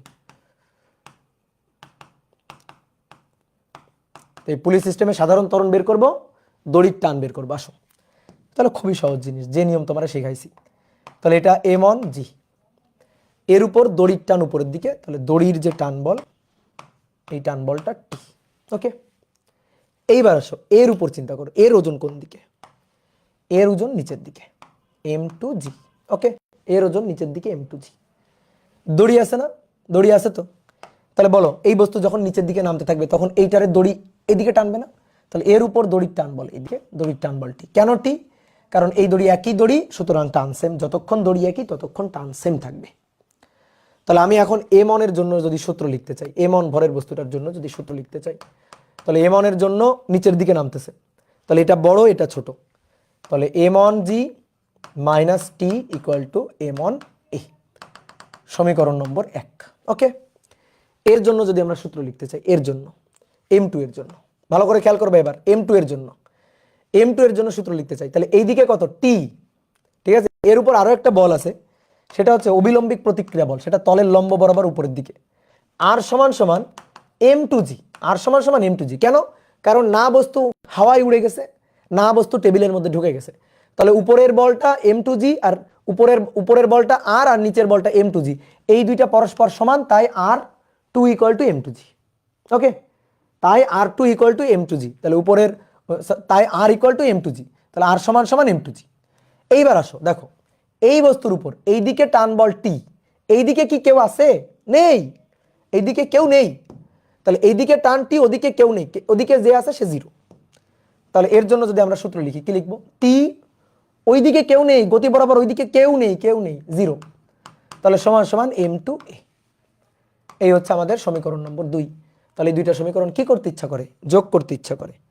তাহলে টি আর টি কেটে দাও, টি আর টি কেটে দাও, এখানে পড়ে থাকবে m1g, আর এই পাশে থাকবে m1 প্লাস m2 কমন নিয়ে। তাহলে অতএব a equal to m1 divided by m1 plus m2 into g. ঠিক আছে, এই হচ্ছে আমাদের সূত্র। ঠিক আছে, তাহলে এই বস্তুর উপর নিচের দিকে বল m1g, উপরের দিকে টান টি, তাহলে m1g মাইনাস টি ইকুয়াল টু m1a। এর জন্য এদিকে টান টি, এদিকে কেউ নেই, তাহলে টি মাইনাস 0 ইকুয়াল টু m2a। কি ক্লিয়ার? নেট প্রবলেম একটু তো নেট প্রবলেম হলে আর কি করবো বলো? ঠিক আছে, এই 2-1 দিন একটু নেট প্রবলেম হবে, বুঝতেই পারতেছো। 2-1 দিন একটু নেট প্রবলেম হবে। টি এর মান তো একই থাকবে, হ্যাঁ টি এর মান তো একই, টি তো একই থাকবে, টি তো একই আছে। তাহলে আমরা এ বের করে ফেললাম, তাহলে এ বের করলে এবার টান বের করা যাবে না? বলো, এ বের করলে এবার টান বের করা যাবে কিনা? কিছুই বোঝা যাচ্ছে না। হ্যাঁ, তাহলে এর মানটা বের করছি, এবার যে কোনো একটা সমীকরণে বসাবো, টান বের করে ফেলবো। তাহলে ধরো 1 নং সমীকরণ, সহজ হবে 2 নং সমীকরণে বসালে, 2 নং সমীকরণ, তাহলে 2 নং সমীকরণ টি সমান সমান m2a। তো এ এর মানটা বসায় দাও, কাজ শেষ। তাহলে উপরে হবে m1 m2 জি, নিচে হবে m1 প্লাস m2। এই হচ্ছে কাহিনী। এখন অনেক বলতে ভাই এটা কি শর্টকাট দিয়ে হবে না? হ্যাঁ হবে তো, শর্টকাট দিয়ে তো হবে, কেন হবে না? অবশ্যই হবে। হাত সোজা করে ফেলো, এইটারে ধরে এরকম সোজা করে ফেলো, তাহলে সোজা করে ফেললে দেখো তো, এটা হচ্ছে m1, এটা হচ্ছে m2, ভালো করে খেয়াল করবে। এবার সোজা করে ফেলছি, অনুভূমিক তলে নিয়ে নাও, এইটারে ধরে, এইটা তো অলরেডি সোজা আছেই, এইটারে জাস্ট সোজা করে ফেলো, এইটারে ধরে এভাবে সোজা করে ফেলো। তাহলে এইটারে ধরে সোজা করলে এই দেখো m1g, ঠিক আছে। তাহলে দড়িতে টান, এই যে m1g, দড়ির টান টি, m1g টি টি, এইদিকে কেউ নেই, এদিকে 0, m2g আছে এই দিক বরাবর, ভালো করে খেয়াল করিও, m2g কিন্তু নিচের দিকে, গতি বরাবর কোনো বল নেই, গতি বরাবর m2g নেই, গতি বরাবর m2g নেই, ঠিক আছে, গতি বরাবর m2g নেই। তাহলে ইন্টারনাল ফোর্স টি টি কাটা, ইন্টারনাল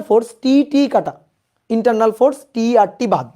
তাহলে এর উপর, এই পুরো সিস্টেমটার উপর ওইদিকে বল m1g, এইদিকে কোনো বল নেই, জিরো বল, এদিকে কোনো বল নেই। অনেকে বলে ভাই m2g আছে না, m2g তো খাড়া নিচের দিকে, তাহলে তার এই দিক বরাবর তো কোনো উপাংশ নেই। যদি উপাংশ নাও তো m2g cos 90, m2g cos 90, cos 90 0, তাহলে ভালো করে শুনিও, এই পুরো সিস্টেমের উপর দড়ির টান বল টি আর টি, এটা ইন্টারনাল ফোর্স আমি নিব না, আমি নিব external force, that is m1g, আর এই দিক বরাবর হচ্ছে 0, কোনো বল নেই। অনেকে বলতে পারো m2g, কিন্তু m2g ওটা খাড়া নিচের দিকে, এই দিক বরাবর তার কোনো উপাংশ নেই, তাহলে m2g cos 90, তো cos 90 তো 0, তাহলে একটাই external force, that is m1g। তাহলে আমরা যদি ত্বরণ বের করতে চাই, তাহলে ত্বরণ বের করার শর্টকাট হচ্ছে f external divided by summation of m। তো ভর কয়টা? দুইটা, m1 আর m2, তাহলে নিচে ভরের যোগফল m1 প্লাস m2, ঠিক আছে, নিচে ভরের যোগফল m1 প্লাস m2, আর উপরে কত হবে? উপরে হচ্ছে external force, that is m1g। শেষ, এই তো হয়ে গেল। ক্লিয়ার? বুঝতে পারছো ক্লিয়ার কিনা? দেখি ফেসবুকেও কি প্রবলেম।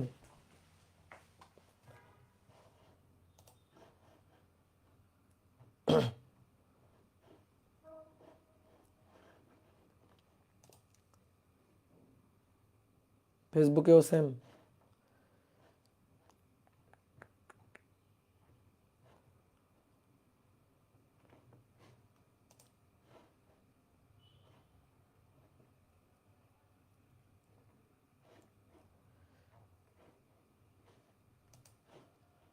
আটকা যাচ্ছে এখন, ঠিক আছে।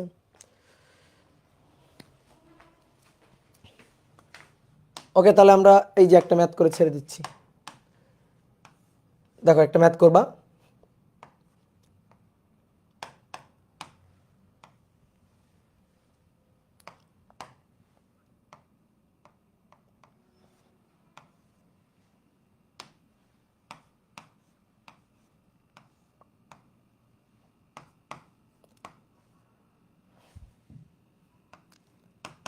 এই যে বস্তুটা, এই বস্তুটা এমন, এটা হচ্ছে 5 কেজি, আর এই বস্তুটা হচ্ছে 2 কেজি, এই বস্তুটা 2 কেজি, ঠিক আছে? এই বস্তুটা 2 কেজি, এটা আমাদের বলতেছে। তো পুলি সিস্টেমের সাধারণ ত্বরণ, এই পুলি সিস্টেমের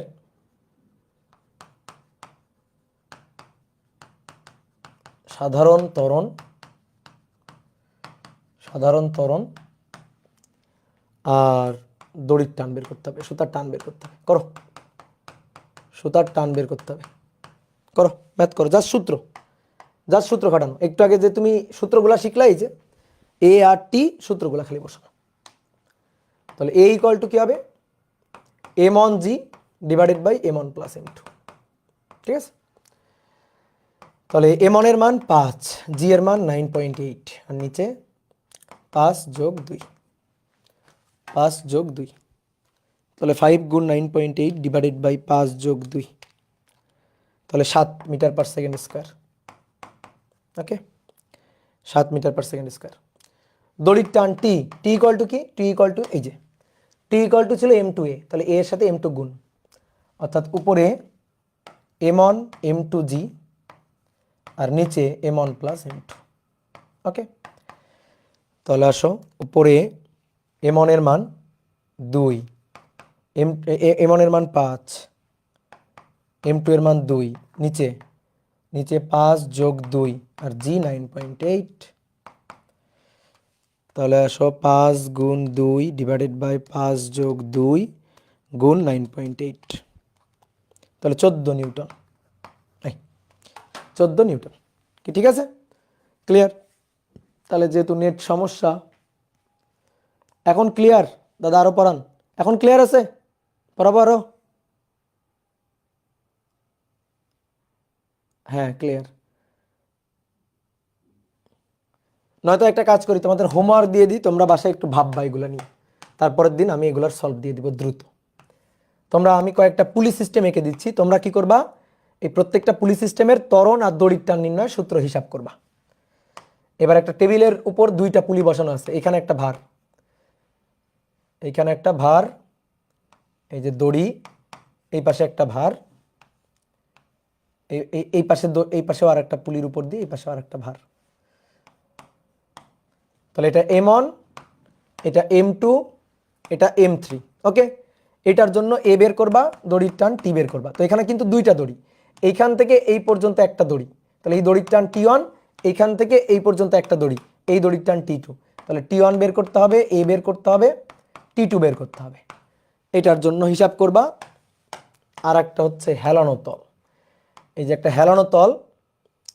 ওকে, এটা হচ্ছে হেলানো তল, এই কোণটা আলফা, এই কোণটা বিটা, এইখানে একটা পুলি সংযুক্ত আছে, এইখানে একটা পুলি সংযুক্ত আছে। তাহলে এর উপর দিয়ে এইখানে একটা ভার আর এইখানে একটা ভার, তল মসৃণ তল, এটা এম ওয়ান, এটা এম টু। তাহলে দড়ি কিন্তু একটাই দড়ি, তাহলে এর জন্য ত্বরণ বের করবা আর দড়ির টান টি বের করবা। ওকে, এর জন্য ত্বরণ বের করবা, দড়ির টান টি বের করবা।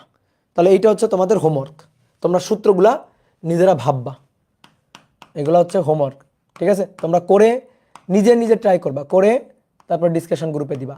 ঠিক আছে, আগের ক্লাসটা হওয়ার আগেই দিবা। ওকে, ক্লিয়ার? বুঝতে পারছো?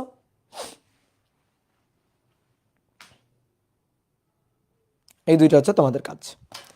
তো চলো শেষ করি আজকে। দাদা আগের স্লাইডটা, একটু আগের স্লাইড এই যে দিলাম, ঠিক আছে।